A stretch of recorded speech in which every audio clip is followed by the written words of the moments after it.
Selamat pagi. Assalamualaikum warahmatullahi wabarakatuh. Om Swastiastu, Salam Namo Buddhaya, Salam Harmoni.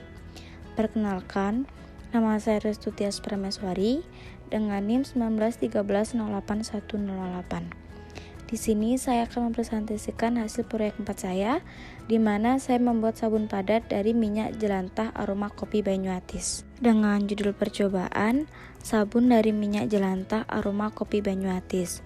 Untuk tujuan percobaan sendiri, yang pertama, memanfaatkan kembali limbah minyak goreng bekas hingga bisa digunakan kembali dengan bentuk sabun padat. Yang kedua, membuat sabun atau melakukan reaksi spanofikasi. Minyak goreng adalah minyak yang berasal dari lemak tumbuhan atau hewan yang dimurnikan, berbentuk cair dalam suhu kamar yang biasanya digunakan untuk menggoreng makanan. Minyak goreng dari tumbuhan dihasilkan dari tanaman seperti kelapa, biji-bijian, kacang-kacangan, jagung, dan kedelai, menurut Keterangan 1986. Nah, minyak goreng berulang kali atau lebih dikenal dengan minyak jelantah adalah minyak limbah yang biasa berasal dari jenis-jenis minyak goreng seperti halnya minyak jagung, minyak sayur, minyak samin, dan sebagainya. Minyak ini merupakan minyak bekas pemakaian kebutuhan rumah tangga yang dapat digunakan kembali untuk keperluan kuliner. Akan tetapi, bila ditinjau dari komposisi kimianya, minyak jelantah mengandung senyawa-senyawa yang bersifat karsinogenik yang terjadi selama proses penggorengan sehingga dapat menyebabkan penyakit kanker dalam jangka waktu yang panjang. Tamrin 2013. Nah, pemurnian minyak goreng bekas. Pemurnian merupakan tahap pertama yang dilakukan dari proses pemanfaatan minyak goreng bekas yang hasilnya dapat digunakan sebagai minyak goreng kembali atau sebagai bahan baku produk untuk pembuatan sabun padat. Nah, tujuan utama pemurnian minyak goreng ini adalah menghilangkan rasa serta bau yang tidak enak, warna yang kurang menarik, dan memperpanjang daya simpan selalu digunakan kembali. Menurut Susinggi, DKK 2005. Nah, pemurnian minyak goreng bekas ini meliputi 3 tahap. Tahap yang pertama, penghilangan bumbu atau dispicing. Yang kedua, netralisasi. Yang ketiga, pemucatan bleaching. Nah, sabun adalah surfaktan yang digunakan dengan air untuk mencuci dan membersihkan noda diterapkan pada suatu permukaan. Air bersabun secara efektif ini mengikat partikel yang suspense mudah dibawa oleh air bersih. Banyak sabun merupakan campuran garam natrium atau kalium dari asam lemak yang dapat diturunkan dari minyak atau lemak yang direaksikan dengan alkali seperti natrium atau kalium hidroksida.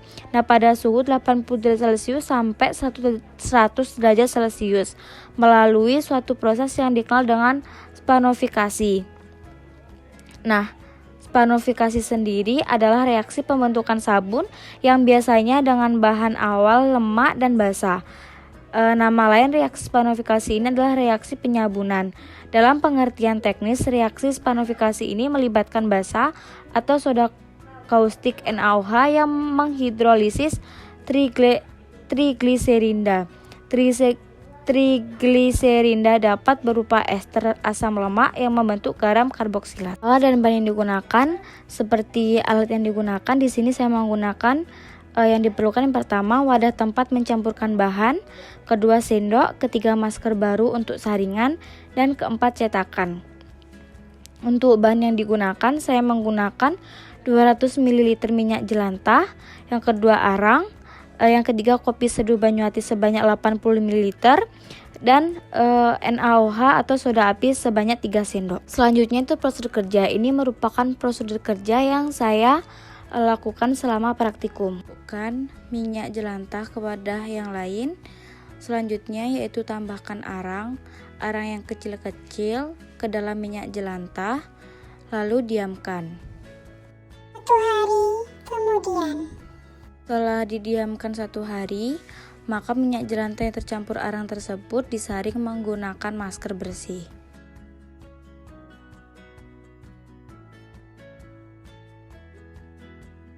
Kemudian tuangkan kopi sebanyak 85 ml ke dalam wadah.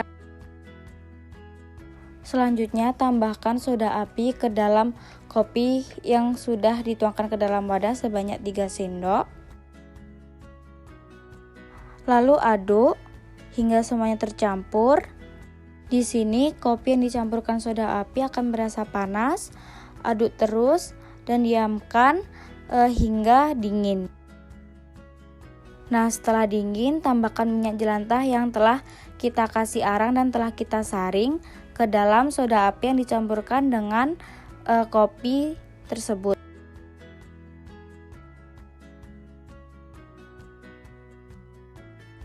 Aduk hingga merata, hingga tekstur yang didapatkan agak kental. Setelah itu, jika sudah kental, maka dituangkan ke dalam cetakan.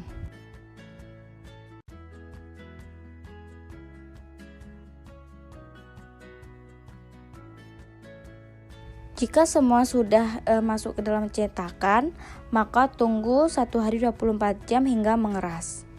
1 hari kemudian. Hasil yang didapatkan selama diamkan 24 jam. Hasil dan pengamatan.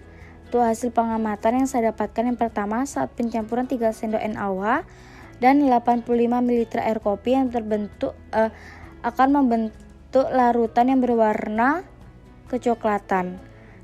Selanjutnya, yang kedua, larutan kemudian ditambahkan 250 ml minyak jelantah dan diaduk selama kurang lebih 8 menit sampai larutan bertekstur kental berwarna coklat, lalu kita cetak. Pengamatan yang ketiga itu setelah pendiaman selama 24 jam atau 1 hari, yaitu akan terbentuk sabun padat yang berwarna putih kecoklatan dan berbau kopi yang tidak menyengat atau berbau kopi yang sedikit. Untuk pembahasan yang saya dapatkan, yaitu dalam sesi awal pembuatan sabun ini, minyak jelantah yang saya gunakan sebanyak 250 ml yang dimurnikan dengan memakai karbon aktif atau arang terlebih dahulu. Nah, arang yang digunakan dalam ukuran kecil supaya permukaan yang berkontak dengan minyak kian banyak supaya memperoleh warna yang cocok. Minyak jelantah sebanyak 200 ml yang saya gunakan, NaOH sebanyak 3 sendok serta 80 ml air kopi. Nah, dalam proses penyabunan NaOH hendak menciptakan sabun yang keras dan bercorak putih kecoklatan serta busa yang banyak. Nah, busa yang dihasilkan ialah busa hasil hidrolisis minyak dengan NaOH yang ditambahkan dengan air kopi kental yang berguna sebagai menetralisir bau dari NaOH dari minyak jelantah. Nah, sabun hendak hadapi proses saponifikasi yang bertujuan membuat memadatkan sabun supaya sabun padat serta keras. Proses saponifikasi ini berlangsung kurang lebih 24 jam. Nah, respon saponifikasi ialah hidrolisis asam lemak oleh terdapatnya basa koka atau NaOH. Nah, sabun memiliki C12 serta C16. Tidak hanya itu, memiliki asam karboksilat dengan reaksi seperti gambar berikut. Selanjutnya itu kesimpulan. Nah, kesimpulan ini saya dapatkan selama saya melakukan praktikum. Yang pertama, yaitu minyak jelantah dapat dijadikan sebagai bahan utama proses pembuatan sabun padat. Yang kedua, minyak jelantah yang disaring menggunakan arang aktif dapat menjadi jernih seperti sedia kala secara penampilannya ataupun baunya.